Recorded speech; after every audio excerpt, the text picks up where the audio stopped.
So welcome, Dr. Kirk. Thanks for joining me on the podcast. How are you doing today? Yeah, doing well. Thanks for having me on the podcast. Yeah, really appreciate you being on. So I'm right in assuming that you want to talk about sports performance, sports recovery today. Is that right? Yeah, absolutely. And just keep me on track. Sometimes I can go off on tangents and get caught up in other ideas that I have, and I think that's just sort of the way that I roll. But you'd be used to that with the people you work with, I guess, also. So just keep me on task if you need to. No problem at all. I'm sure it's all going to be gold no matter what. Um, so, so I like to start off by just asking everybody how they got into their particular profession, how you got into this field, and what drives you. Yeah, so I could make a short story long or a long story short, but becoming I was always interested, I think, more in movement, exercise, physical activity. So chiropractic wasn't necessarily a lifelong desire for me to something that I wanted to become like some people. It just felt like it was something which was the best fit to allow me to do what I wanted to do, and that was really before I understood scope of practice and really what the different allied professions entail. I met a few good people, and I liked the way that chiropractors worked. I kind of jived quite well with in those days. I mean, we're going back into the early 2000s, but I jived quite well with the preventative, maybe more proactive type of approach rather than some of the more. I know there's a little bit cliche, but some of the maybe the more reactive things that were out at the time or the cookie cutter approaches. So I went into it, and the career's had its up and downs for sure. Uh, its frustrations in some way, but it's been good. In terms of the types of work I've done, quite varied. I've been able, I think, to make the most of our scope of practice. I worked as a regional sports science advisor consultant to Gatorade Sports Science Latin America for a number of years, which was pure sports science. Really had very little to do with the profession in itself, and I taught on athlete monitoring, athletic evaluation, preseason, in season, postseason, with a viewpoint, I suppose, in some respects, to maybe trying to decrease the impact of injuries or the prevalence of injuries, but also trying to understand a little bit more about the epidemiology of injuries just for my own self-interest. And I think also trying to add a little bit of value to what some of the other professionals were doing. So we had good quality nutritionists, sports medicine doctors. We had worked alongside good quality physical therapists. We worked alongside orthopedics. So it was just interesting to step into that world and start to have those conversations, because then you can quite quickly see where the gaps are, maybe, that we can step into and fill. As far as moving into sports performance, there was a Belgian chiropractor called AK practitioner called Jean-Pierre Mauresman. Okay. He worked at AC Milan. I mean, he didn't just land at AC Milan. There's a long story behind it, but he was a chiropractor that was charged with being the head of medicine performance for AC Milan going back a long time ago. And AC Milan developed a reputation for taking players who at the time would be considered old or past it, as in over 30, maybe with a history of injuries that in those days again might have been considered to be career threatening, and extending their careers and also the productivity of their careers for 2 to 3 years beyond, maybe 4 or 5 years beyond what was the norm at the time. And now it could be argued with hindsight that maybe some people would say, well, he got lucky, or some people might say it was, the luck of the draw, or the players that he worked with were anomalies. Hmm. But regardless, a number of great quality practitioners came from that school that had worked under Mauresman or with Mauresman and helped him develop the programs. And I think it was quite empowering as a chiropractor to see somebody step into a position like that in a sport that I loved and have such an impact. And I've been able to see him speak, and I've met people who've worked with him a number of times. And whatever he was doing and however it worked out for him, regardless, that was a big, for me, a big statement of intent and large motivation for what I ended up doing. And it has taken a long time. I think he was probably at my stage or beyond in his career when he moved there, but slowly and steadily you can build up that breadth of knowledge where you can actually serve a purpose at that level. Hmm. Okay. So what kind of things were you and he kind of doing with these athletes? I, That really just to set be him apart. just yeah, sorry, just to be clear, I wasn't working with him Okay. in Okay. AC Milan. And I would have been in my early 20s at the time. Okay. So that was really what took me more down the pathway of sports performance. But he started to integrate, let's say, what we would call now probably more functional evaluations. So he was using systems like that would be familiar to a lot of chiropractors, like the OptoJump system, Omega Wave. He was using a company, and I can't remember the name of his company, out of Canada, Quebec, I think. The biofeedback company. The name will come back to me probably as soon as we're done here. But again, he was using biofeedback and EEG, work with the cognitive side of recovery and performance. And again, maybe it was a fairly rudimentary version of it, but it was that combination of things. Now, in my experience, I thought that the way to go about doing things was to try to acquire the technology and figure it out later, rather than looking at what the real need, the real necessity was. And that's again something I probably learned the hard way. Spent money that maybe I didn't have or didn't need to spend to get to where I needed to be. Mm-hmm.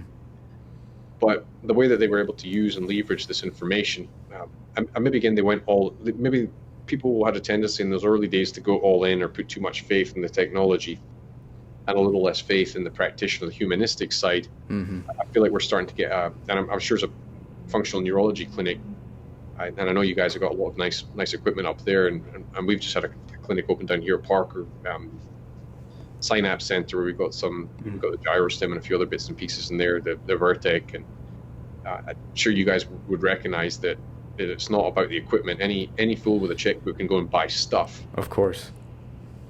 And that's something that I've always kept with me as well. As you can have a fancy looking center with all of the nice things and other bits and pieces, but if you can't leverage it, if it doesn't add value or doesn't add quality to the type of work you're trying to do, then it just becomes a gimmick. And I think when I talk about the simplicity on the far side of complexity, I think that's where it's at. That's really where I'm at mentally at the moment in terms of my development and my philosophy. Yeah, I agree wholeheartedly. If the practitioner doesn't know what to do with these tools, then they really have no business using them. And then, it's surprising what you can do with a little amount of equipment. But I mean, the toys definitely do help. So it's the nth percenters. You move to a certain point where you can move the big rocks mm-hmm. with your hands and your brain. But when you start to work with more complex conditions, mm-hmm. when you really need that deeper level of analytics or diagnostics, then it's important to at least have access to those. I'm not saying everybody should be going out and dropping $500,000 on equipment. I mean, it takes time to build up to that level, or a large amount of investment and Right. and a quality business plan. But I do think that the big rocks, you should fully understand that first. Mm-hmm. And then when you start hitting those roadblocks, the people that don't respond the way you expect them to, or the findings that just don't quite add up, that's where these things can start to come in. Right. So over your practice, over the years that you've been practicing, what type of patient do you typically like to work with the most, or where have you found the most joy in practice? I think early on, I really liked the dynamics. I think like most people who played sport, I really, when I stopped playing competitively, I really missed the match day vibe and the buzz. So I always really liked working that team environment, being able to really hone in on maybe 3 or 4 players or athletes that could have a big impact with. So I like getting involved and like spending time with people and working through the types of problems that they have. I really enjoy looking at kinematics. Become very interested in force plate analysis and mm-hmm. Neuromuscular profiling. So I suppose at this point now, I still would say I enjoy working with the high performance athletes, particularly maybe the more chronically injured ones mm-hmm. that maybe haven't done quite so well elsewhere. I know that can come across a little bit arrogant sometimes to say that sort of thing, but those ones I feel you can have the most impact and really make big changes for them. And I suppose as somebody who's in a supporting role, when you can see somebody do something extraordinary. Or we like working with these, particularly like working with these outliers who can do things that I can't do. That's a huge moment of satisfaction. Yeah. To be able to see somebody return and be able to perform at the level that they can. So I would see as my career progresses, I mean, what I really like to be doing is spending more time with people who are operating at that level, impactfully. But across my career, I've worked with developmental athletes. Had some involvement in long-term athletic development. We worked in Puerto Rico with the female youth volleyball, national volleyball players, for example.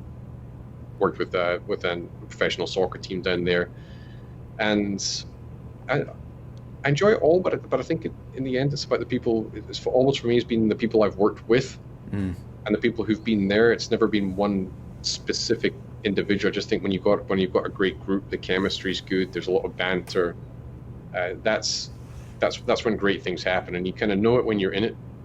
And that could apply to a patient going into clinic, being like, yeah, this is my place. I like the vibe. I like the people here. I know I'm going to get treated the way I want to be treated, and I know I'm going to get the results I want to get. That probably more is where I've got to. I really just want to enjoy my work and enjoy the people that I work with and have a sort of mutual level. So, yeah, it's been collaborative. I think collaborative work laterally has been, for me, probably the most rewarding. Sports. I mean, soccer's my sport. Always has been.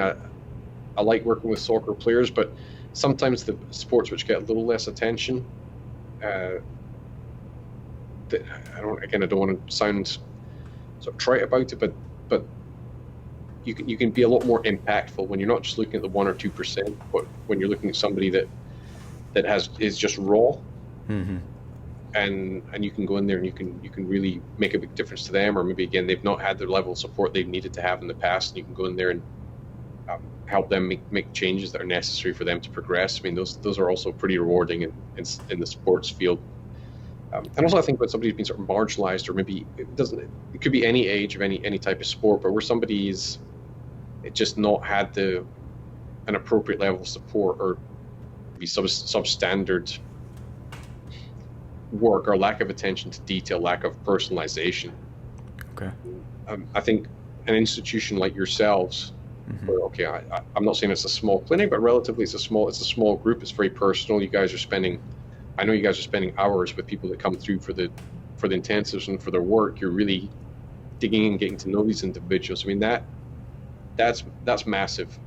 Yeah. And it's hard, and you take a lot of that on your shoulder. But those types of environments or situations, I think, as I've come through, I've started thinking, yeah, that's the way to go. Like, I'd much rather be now at this point, take somebody and say, right, we're going to have you for 2 weeks, or however long, or 3 weeks, or a week.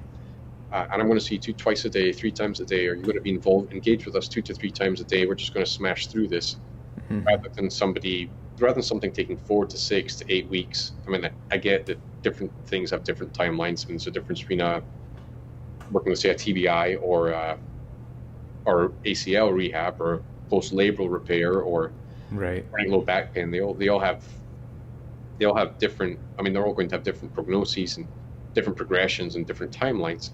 Different milestones, but I always tell my interns here, like, we've now moved into the era of individualized medicine, and we can position ourselves well to be able to do that, and that's ultimately, I think, what people really want. Yeah, absolutely, I agree 100%.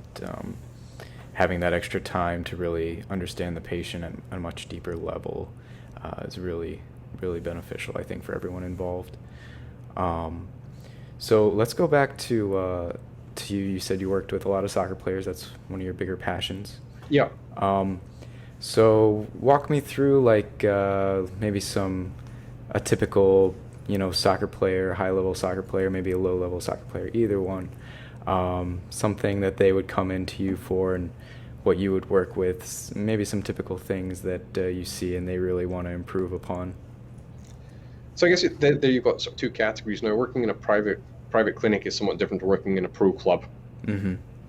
Mainly because of the timeline of where you're going to see things and the engagement you're going to have with both the athletes and the coaching staff. So just from an epidemiologist, my grandfather was a very well-known epidemiologist at the University of Michigan, and I've always sort of had this thing with epidemiology whereby people would get up and give a sports med presentation. I'm digressing a little bit here, but then they start to dive into epidemiology of injuries, and I'm thinking, well, it doesn't matter if 32% of people are going to sustain a particular injury over a certain period of time, because all I'm concerned about could be the guy that gets the injury that occurs 0.0001% of the time, and yet here they are.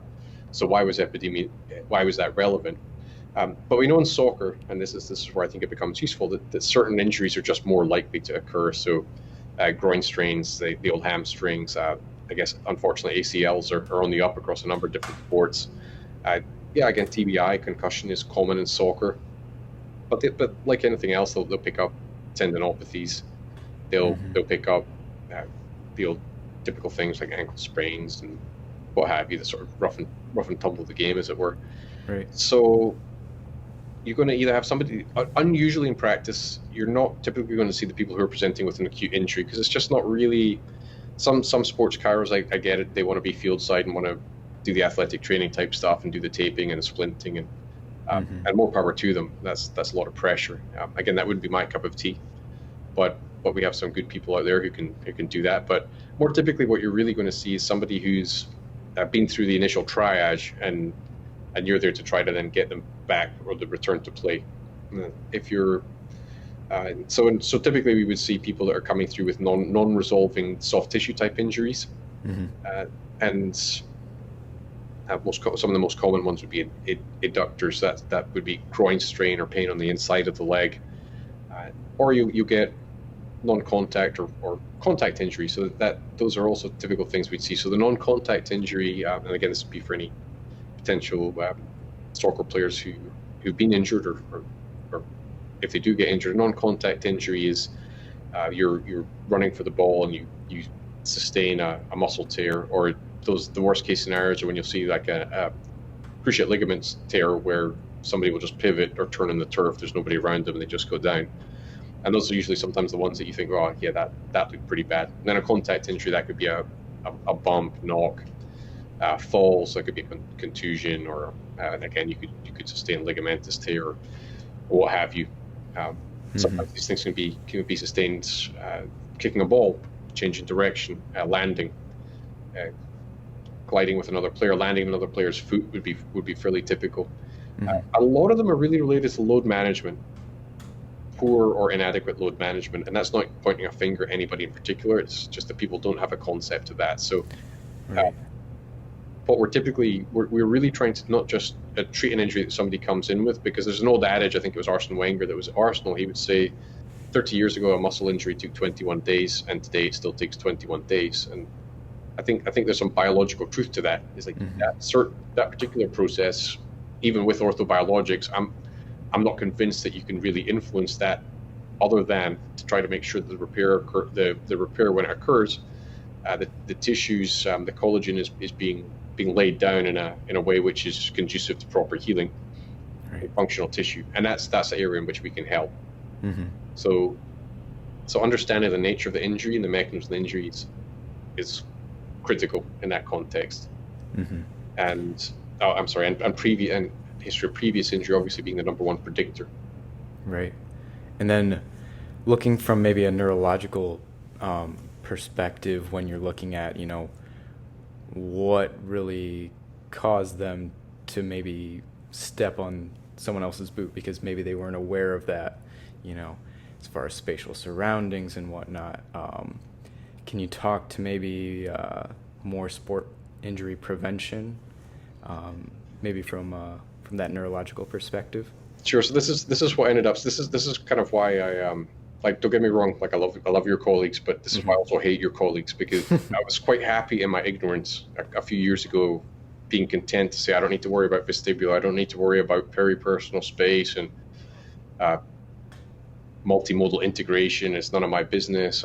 But unfortunately, I couldn't be that guy anymore. So that's why I've started to study the neuroscience masters and spend a little bit more time with, again, with some of your colleagues and discussing these things. But so number one, so one of the things you have to look at is cognitive load, cognitive fatigue, and the influence that's going to have on descending motor control.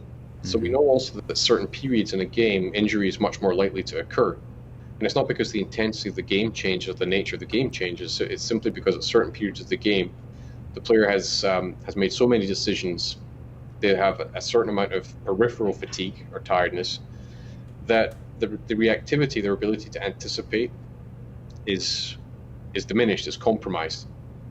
So they might be moving a little bit more slowly. They may move, but the body may not react in the appropriate way, based upon the unpredictability of the environment around them. So, can we build up cognitive resilience? Can we build up cognitive resistance? Number one. So when a player's on the field, when they're out there, and don't forget, also a lot of these guys will have had some sort of tactical session, and those can sometimes go on for an hour. I mean, that is a load in itself. That's a cognitive load. Mm-hmm. So number one, I'm trying to assess, and I'm trying to think about is this person, they might be physically capable of playing in the game, but they cognitively, are they mentally prepared for going to play in this game? Mm-hmm. Where are they at? Are they experiencing a lot of monotony? Are they well rested? Those areas, number one. And then number two, also the injury history becomes very, very critical. So are their autonomics responding appropriately to the demand of the game? Is the blood supply being able to keep up with demand based upon, again, autonomic regulation? Is that functioning in an appropriate way? Is the muscle system being coordinated in an appropriate way? Can they recruit the muscles? Can they recruit the number of motor units they need to recruit? Or is there some sort of supraspinal inhibition occurring there because of previous injury or arthrogenic inhibition? These are all areas and things which we can analyze, and this is where some of the technology comes into it. In the most simplistic terms, I think, Brian, I spend a little bit of time looking at force plates or force profiling. So just looking at counter movement jump, what is the rate of force development in the eccentric or braking phase, which is probably more important, versus the concentric phase? What does their efficiency look like? How is that changing over time? And can that be modified by priming? Mm-hmm. Are the things that we can do to that athlete to allow them to access those motor units or increase their max voluntary contraction? This is about having somebody working at their potential. Have they fully recovered? Have they fully recovered their ability to accept shock or accept impact deceleration? We can assess all of that just through force plate analysis, which I think is really cool. With respect to their perception of where they are in space, again, a balanced error scoring system is just a wonderful thing to use, as well as some of the questionnaires. Perception of fatigue, is it normal? Is their heart rate, if we're testing them, is their heart rate corresponding with what they're telling us in terms of their level of exertion? Mm-hmm. It's a chaotic and very dynamic interplay between all of these different systems. Absolutely. The reason the neurology, or I suppose the functional neurology, became interesting was in particular because I know Nick Studholm had been working with a few players, and they were having just, again, very, very chronic musculoskeletal injuries, or niggles as we call them, but things that were keeping them out or definitely preventing them performing at their best. Mm-hmm. And by going supraspinal in his evaluations and starting to look at the role of the vestibular system, and again the integration of all these different sensory systems and how that was actually affecting their motor output, he was able to get what you normally see was for somebody who doesn't know, you'd say, well, that's an unbelievable outcome for an intervention that you just did. Mm-hmm. in a moment.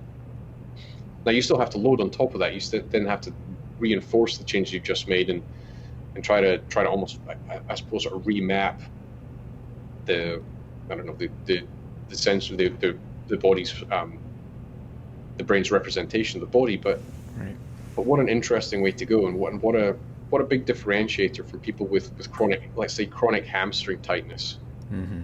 or as we know it, like increased tone in the hamstrings. It's not really tightness. It's a resistance to stretch. Right. Can we work on resetting that tone? Why are they behaving like that in the first place? And then when we start to marry that up with the risk factors of what we know are contributing factors to hamstring injury, pelvic tilt or pelvic rotation, triple extension, just all the different bits and pieces that may contribute to a hamstring injury. Can we do something about that? Mm-hmm. Even just from a brain-based therapy point of view, and I believe that we can. I've seen it, and I've read a lot of the research around it. So I'm not just I believe, I'm convinced that little extra piece, especially with these kind of so-called chronic rehabbers, Mm-hmm. I think that's where it lies. Also, that extra little piece of performance that we're not quite accessing. I mean, surely neuroscience is the next frontier, Right. in terms of human performance. Mm-hmm. Because we maxed out the musculoskeletal system pretty much. Yeah. Yeah, absolutely. There's only so high you can go with, like you said, the musculoskeletal system. So next frontier is the brain. So have you been incorporating any neural advancement programs for these athletes? Pending. Okay. Yeah, Okay. it's pending. We'll So put that on the back burner. yeah, I think it's on the back burner. So this is one of the things that when I speak with Nick and when I speak with Brett and Mm-hmm. when I do get the chance to speak with Dave or with Mike, then these are things that we discuss. Is how can we take, so for example, the D2 vision board, like how can you take a visual stimulus, so how does that relate to performance, and how can we be doing something like that consistently enough to make, first of all, a meaningful change and a long-term change, and then how do you carry that over into a game situation? Because as much as I understand, disparagingly, I've heard the D2 described as a whack-a-mole device, and that's not my words, it's somebody else. I don't think it was meant in a disparaging way, but Mm-hmm. but it's not particularly game specific. Right. So how do you take the adaptations from an intervention like that into a real game-based decision with all the variables around that? And that's where I've been speaking with a virtual reality company in Belfast, a company called Incisive, Mm-hmm. because I think that is the next step beyond what we do in the clinic, but prior to getting back into the field, because we then have all of the cognitive demands. Mm-hmm. We then have the at least the perception of reality, so the body's going to react in, let's say, a more natural, I don't know if natural is the right way to put it, but the body's going to react in a more natural way, and we can impose the right type of stresses, and we can be a lot more confident that the motor output we're getting when we're simulating an environment is much more like a game-based scenario. We can be much more confident. What we've done is stuck, but we're not putting the athlete who may be recovering from whatever they're recovering from, whether it's a brain injury or whether it's a muscle injury, we're not putting them in a dangerous situation where something unexpected can happen. We're still in control. Mm-hmm. So that's what I've mapped out. I will probably never, and I should never say never, but I'm fairly confident to say I will never probably get to the stage where you guys are at in terms of the depth, or the depth of knowledge and the depth of study that you've done in the neurological side. I admit that, but I think from an applied point of view and actually working directly within that return to play space, I think that's probably where I see things going, at least for me. Mm-hmm. Yeah. Well, I think the more that people start to apply brain, or the more people learn about brain and more practitioners learn about brain and how we can affect that with our therapies, I think the more successful that everyone will be in general. So I think that what you're doing is awesome. And then you had mentioned earlier about, you want to make things more contextual and specific to the game, right? And we know that the brain needs context in order to learn. So if I give you just an example of, like, I'm a soccer player and I want to score more. I want to be more accurate with my shot. What are some creative ways that you're gonna look to increase my sport performance by giving me that accuracy? So I think number one with that is you've got to take it down maybe to some of the basic levels. Like, is my brain perceiving? Is reality an accurate reflection of what my brain is perceiving? Number one. So now that actually is where a D2 vision, D2 board, or the is it the Synaptic, the touch screen thing? Oh, the NSI. The NSI. And that's where I think those areas have a role both in assessment and then reinforcement of correct patterns. And particularly I like the motion guidance system also for maybe as a more cost-effective method of doing a similar sort of thing. So I think number one is looking to see, well, is it just simply a question of practice, or is it a question of execution? Because if it's a question of lack of practice, then I think that, and it's a technical or technique type thing, that's going to be the domain of a coach. So I take a step back and I say, look,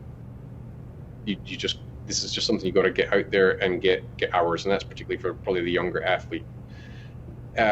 If it's a higher level athlete, then I'm starting to think, well, maybe there's some sort of disconnect, particularly if there's one particular area that they're consistently failing on.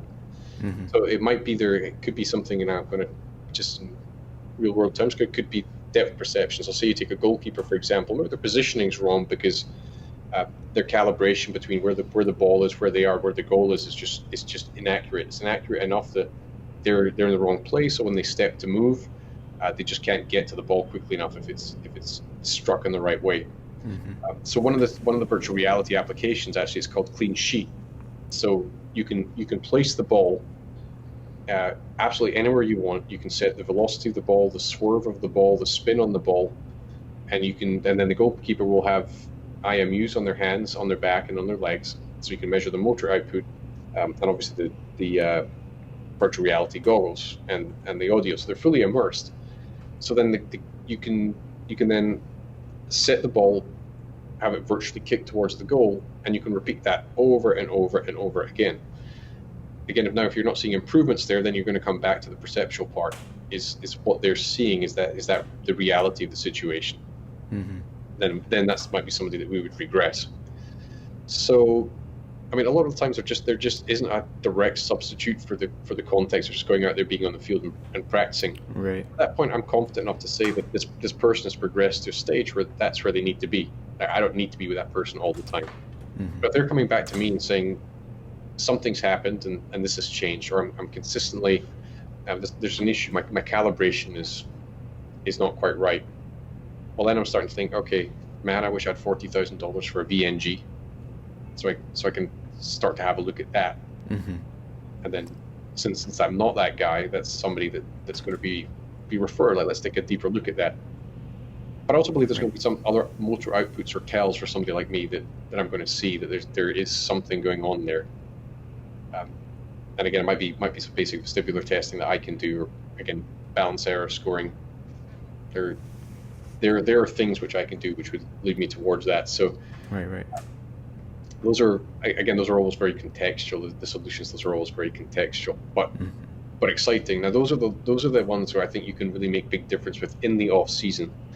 The challenge is if they're playing regularly, you're just not going to get the quantity or quality of time with them, I think, to make changes in season. And sometimes that can be the tricky part, is you may know what the problem is, you may know what the solution could be, but you may not get the face-to-face time, you may not get the time to work with the individual.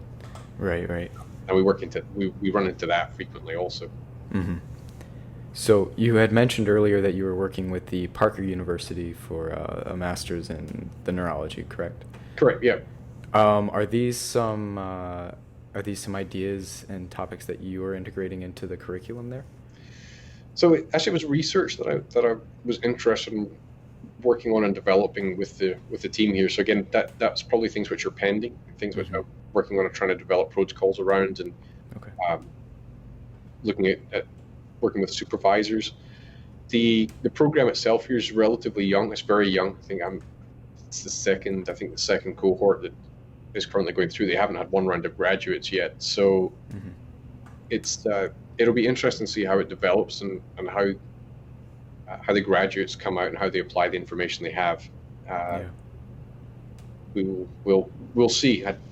I would like to, as the clinic here isn't actually open to the public yet, we expect that we will see patients post ischemic TIA type patients, TBI patients, amputees. I think we'll see a lot of the neurocompromised group of people. My personal interest really is in working with athletes. Yeah. And we'll see if it becomes a good conduit towards doing that and trying to further develop, I suppose, I don't know if it's our scope, but our role in holistic player management. And I'd like to think that that's not just limited to neurocompromised, as we would call it, individuals. I'd like to think that it can become part of a holistic performance program. And ultimately, for me, the vision would be to work with players in their off season to try to really, I suppose, they call them marginal gains, but I don't think they're marginal. I mean, if your nervous system is dysfunctional, of course, I think I would call that a foundational gain. But we have to be also realistic, and the fact of the matter is that that's just not generally recognized as a priority for most individuals. They're just not talking or thinking that way. They're thinking physical fitness or endurance and grit. Typically, yeah. That's usually what people are trying to develop, or sometimes people just want to go and do fancy exercises on balls and stretchy bands in the summer, and then they want to call that work, and that's a whole other conversation around professional sports and athletes. But again, these individuals are highly visible, so that will also spill over, and you're going to end up with a group of young athletes who are poorly physically prepared for very demanding sports. But for me, what I'd ultimately like to see is to be running intensive programs for professional, collegiate level, or developmental athletes. It's not that I just want to work with professionals. I suppose it's just I want to work with serious people who are committed to improvement, which I suppose is probably, and I just happen to like working in sport. So that's my ideal. But yeah, off-season intensives or primers. I like to think of them as like a primer session for athletes who are about to return to their club.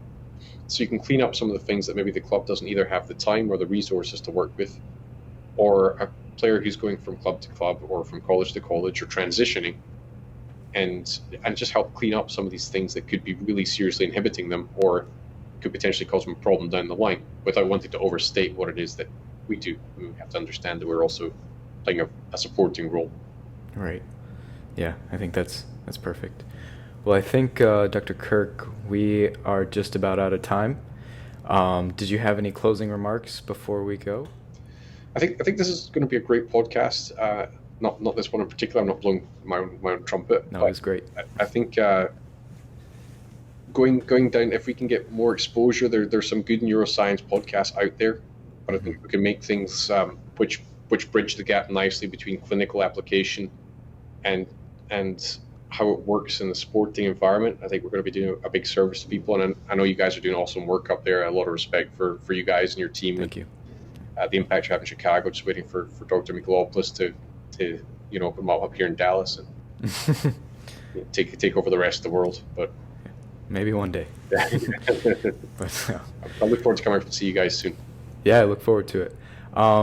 And if any of our listeners wanted to reach out to you or find out more about any of the projects you're working on, what would be the best way for them to do that?